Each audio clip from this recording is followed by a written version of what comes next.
में बच्चा है, नारी के गर्भ में संतान है, नारी के गर्भ में संतान। और एक बात और स्मरण रहे, नारी अगर गर्भस्थ बच्चा है और नारी को ऐसा लग रहा है कि ये जरूर कुछ परेशानी, कुछ कष्ट जीवन में आने वाला है, हो सकता है मेरे बच्चे को शंका जो होती है, उस समय पर भी स्वधा का स्मरण मूल हो जाता है। स्वधा का स्मरण मूल हो जाता है। हम तो कहेंगे, कई लोगों ने भ्रम पैदा कर रखा है, कई लोगों ने भ्रम पैदा कर रखा है। कई महाराज लोग कह देते हैं कि जब गर्भ से नारी रहे तब शंकर भगवान को ना छुए, शिवलिंग का स्पर्श ना करे, शंकर जी को छुए नहीं। ना जाने कौन से महाराज ने कह दिया, एक आध बार मिल जाए तो पकड़ के सी और लिया। जिसने कहा, जब शिव महापुराण की कथा कर रही है, अकाल मृत्यु वो मरे जो काम करे चंडाल का, और काल उसका क्या बिगाड़े जो भक्त हो महाकाल का। जो शंकर का उपासक होता है, शंकर का स्पर्श करता है, शिवलिंग का मात्र स्मरण, केवल स्मरण, केवल स्पर्श करता है, तो कहा उसके कौटि कौटि पाप छिन्न हो जाता है। तो गर्भस्थ नारी, अरे भाई, लिंगायत संप्रदाय का वर्णन हिंगोली से करा था, परली से करा था कि लिंगायत संप्रदाय में शिवलिंग को मानते हैं। बच्चा गर्भ से जन्म लेता है, मां जब तक बच्चे को दूध नहीं पिलाती, जब तक उसका गुरु मंत्र नहीं हो जाता। उसको लिंगायत संप्रदाय के संत आकर जब तक गुरु मंत्र नहीं दे देते, तब तक नारी उसको दूध तक नहीं पिलाती। यहां तक वर्णन, विचार करिए जरा।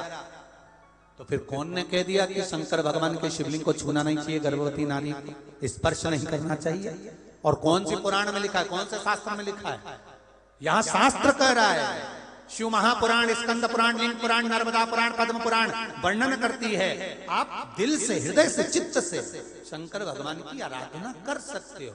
हाँ, नारी अगर गर्भस्थ बालक है और उसको चिंता है, बहुत टेंशन है, और उसके साथ शिव की आराधना कर रही है, तो बाबा के ऊपर एक बेलपत्र भी अगर वो चढ़ा रही है चावल के दाने के साथ, तो ये निश्चित है कि स्वधा उसके गर्भ की रक्षा करती है और बच्चा समाप्त नहीं हो सकता। ये निश्चित है। स्वधा तप करी, साधना करी, और तप साधना कर कर स्वधा के सम्मुख में 3 बेटियां प्रकट हो गई हैं। वो 3 बेटी है महाराज, 3 बेटी प्रकट।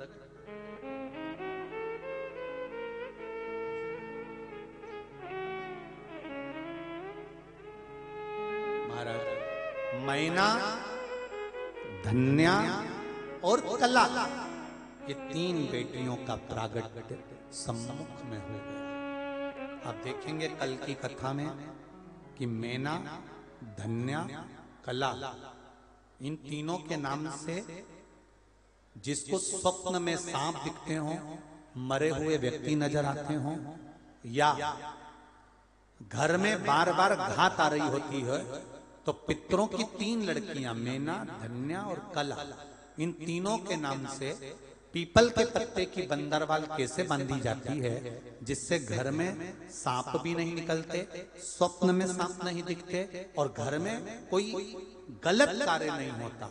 जैसे बच्चे गलत संगत की ओर नहीं जाते, मदिरापान, जुआ, वैश्यावृत्ति, इसकी ओर ना जाएं, वो कथा कल की कथा में लेंगे और पितरों की बेटियों के चरित्र को आगे बढ़ाएंगे। तो आज यहाँ पर भगवान गणेश जी महाराज का